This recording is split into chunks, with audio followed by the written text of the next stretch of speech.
విషయాలు మాట్లాడుతూ ఉండేవాడు. దొర గడి ముందు నుంచి సైకిల్ మీద వెళ్ళడానికి వీలు లేకుండా ఉండేటువంటిది.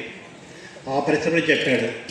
ఆ పరిశ్రమ కూడా ఏంటంటే, నేను అదే సూర్యాపేట గ్రంథాలయంలో దాహతి రంగాచార్య రాసినటువంటి జనపద నవలలో చూశాను. ఆ జనపద నవల ఒక గొప్ప ఇన్స్పిరేషన్. అలాగే దాశరథి కృష్ణమాచార్య, దాశరథి రంగాచార్య వీళ్ళ సాహిత్యంతో అనుబంధం అనేది నా స్కూల్ డేస్ నుంచే మొదలైంది. ఆ తర్వాత కాలంలో ఈ ప్రయాణంలో ఏంటంటే దాసరికి సంబంధించినటువంటి యాత్రాస్పృతి కానీ, దాసరికి సంబంధించినటువంటి చాలా విషయాలు మా చదువుతూ వచ్చాము.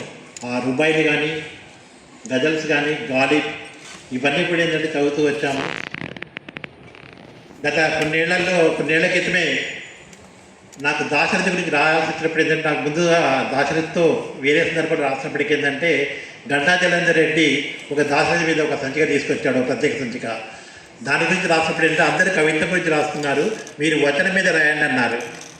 ఆ రకంగా ఏంటంటే మొదటిసారిగా ఆయన వచనం గురించి నేను చాలా విపులంగా రాసిన సందర్భం. ఆ సంచికలో ఆయనకు వచన రచనల గురించి నేను మాట్లాడుతూ వచ్చాను. కవిత్వం నాకు ఇష్టం, కవిత్వంతోనే నా ప్రయాణం మొదలైంది.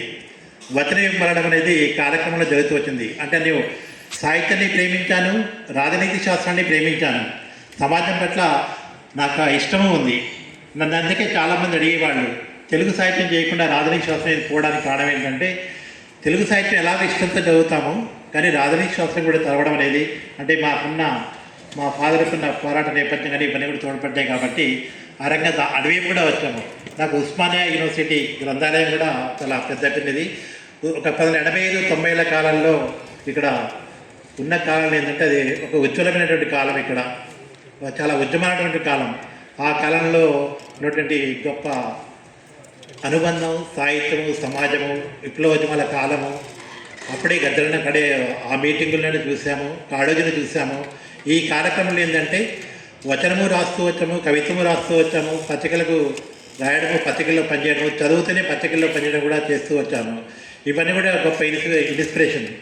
దాసరి గారి గురించి చెప్పబడిందంటే ఇంకా చాలా విపులంగా వారి యాత్రాస్మృతి కానీ, ఒక 2019లో ఈయన పిహెచ్డి గ్రంథం ఆయన మొట్టమొదటిసారి దాశరథి మీద ఆరవల్లి జగన్నాథ స్వామి వచ్చినటువంటి గాలి ఆయన సినిమా పాట మీద ఒక సౌకర్యాన్ని విమర్శా గ్రంథం పిహెచ్డి బుక్ చేశాడు. దాన్ని ప్రచురించినప్పుడు ఏంటంటే, నేను ఆ పుస్తకాన్ని తప్పకుండా చదివాను, ఆయనతో మాట్లాడాను, తర్వాత గొల్లపూడి మానసరావు గారితో మాట్లాడాను.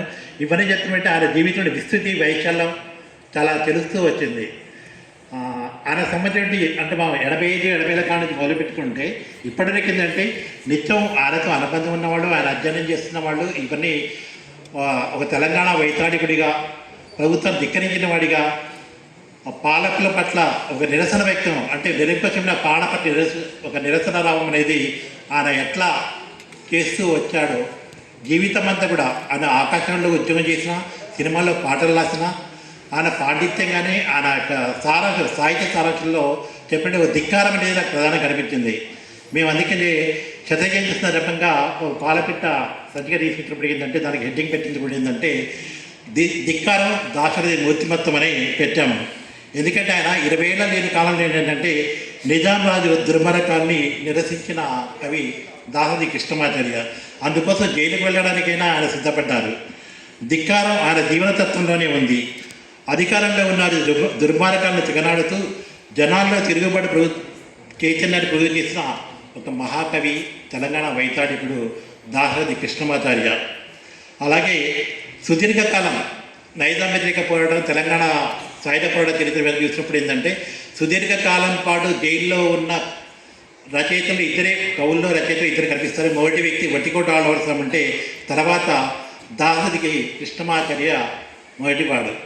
అంటే జైలుకైనా వెళ్ళి జైలుతో అనిపించడానికి సిద్ధపడ్డాడు. కాబట్టి ఏంటంటే ఆయన అన్నిటికీ సిద్ధపడి అన్నిటికీ తిరుగుబాటు తత్వం అనేది ఆయన జీవన ప్రస్థానంలో, జీవన ప్రయాణంలో నిరంతరం కనిపిస్తూ వచ్చింది. దానికి సంబంధించి సినిమా పాటలు రాసిన కూడా ఏంటంటే, ప్రేమ గీతాలు రాసిన, ఇతర గీతాలు రాసినప్పటికీ ఏంటంటే దాంట్లో కూడా తిరుగుబాటు తత్వం అనేది కనిపిస్తూ వచ్చింది. ఆయన వరంగల్ నిజామాబాద్ జైల్లో కారాగారంలో ఉండడం మనం చాలామంది తెలిసిన విషయమే. ఆ రకం ఏంటంటే ఆయన ఇంకా చాలా ప్రయాణంలో చాలా మనం చూస్తూ వచ్చాడు.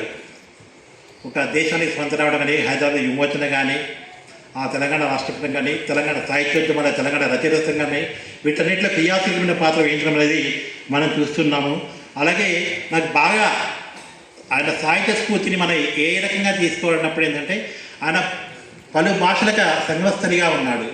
ఆయనకి సంస్కృతం వస్తుంది, తెలుగు వస్తుంది, ఆంగ్లం వస్తుంది, ఉర్దూ, పారసికం ఇవన్నీ వస్తాయి. అంతేకాకుండా అనేక సాహిత్య వ్యక్తులు కేవలం కవిత్వమే కాదు, వచనం రాశారు, కథలు రాశారు, పిల్లల కోసం రాశారు, భాగవతం రాశారు. ఆయన సాంప్రదాయం పట్ల పూర్తి వ్యతిరేకత లేదు. అంటే సాంప్రదాయంలో ఉన్న మంచిని స్వీకరించడం అనేది ఆయన ధోరణిలో ఉంది. ఆయన కమ్యూనిస్టుగా ఉన్నాడు, కమ్యూనిస్ట్ ఉద్యమాల్లో ఉన్నాడు, విప్లవోద్యమాలకు సంబంధించిన బాధ్యతగా ఉన్నాడు, వాటికి ధిక్కారంగా ఉన్నాడు. కానీ గతమంతా చెత్త అని కొట్టేయలేదు. గతమంతా పాతదంతా చెత్త, పాతంతా పనికిరాదని లేదు. పురాణాన్ని కానీ మహాభారత భావతం కానీ వీటి నుంచి స్వీకరిస్తూ వచ్చిన బట్టి ఇవన్నీ ఈ ప్రయాణం అంతా కూడా ఏంటంటే ఆయన ధిక్కారం, ఒక పాలకుల పట్ల అంటే నిరంకుశమైన పాలకుల పట్ల వ్యతిరేకత అనేది, స్ఫూర్తి అనేది చాలా మనం తీసుకోవాల్సి ఉంటుంది. ముఖ్యంగా ఆయన ఊహాశాలిత, తెలంగాణ కొడి రతనాల వీణ అనే మాట, ఆ ఊహాశాలితనే చాలా గొప్పతనం కదా. ఒక తెలంగాణను ఒక వీణతో పచ్చడం, కొడి రతనాల వీణగా మాట్లాడడం అనేది ఆ రోజుల్లో ఒక అప్పటికి 25 ఏళ్ళు కూడా నిండినటువంటి, ఎందుకంటే ఆయన అగ్నిధార విధుల వీణ రాసినప్పటికీ ఏంటంటే 25-30 కూడా దాటినటువంటి కాలం అది. ఆ కాలంలో ఆయన యొక్క ఊహాశాలిత, ఆ ఊహాశాలిత అనేది ఆయన జీవితం అంతా కలిసి వస్తుంది. వచనం రాసినప్పుడు ఏంటంటే దాంట్లో అద్భుతమైన ఊహాశాలిత. తన యాత్ర జీవిత ప్రయాణాల్లో కానీ, తన విదేశీ ప్రయాణాల గురించి రాసినప్పుడు కానీ, తన వ్యాపారం గురించి జరిగించినప్పుడు కానీ ఆ ఊహాశాలిత, ఒక సరళమైనటువంటి సుందరమైనటువంటి వచనం అనేది నన్ను బాగా ఆకర్షించింది. ఈ తరం ఏంటంటే ఆయన కవిత్వం నుంచి స్ఫూర్తి పొందొచ్చు, ఆయన వచనం నుంచి స్ఫూర్తి పొందొచ్చు. అంతేకాకుండా నిరంతర అధ్యయనము, నిరంతర రచనాభ్యాసం అనేది మన జీవితంలో భాగం కావాలనేటువంటిది నాకు బాగా గొప్ప స్ఫూర్తించినటువంటి అంశం. ఆ రకంగా ఏంటంటే నాకు దాశరథి ఎప్పుడు నిత్యము నిరంతరం ప్రేరణగా ఉంటున్నాడు. ఇక్కడ కూర్చున్నటువంటి చాలామంది కవులు, రచయితలు వీళ్ళందరితో కూడా దాశరథి గురించి చాలా విషయాలు తెలిసిన వారే. 25 ఏళ్ల వయసులోనే ఆయన ఒక కవితా సంపుటి వెలువరించడం అనేది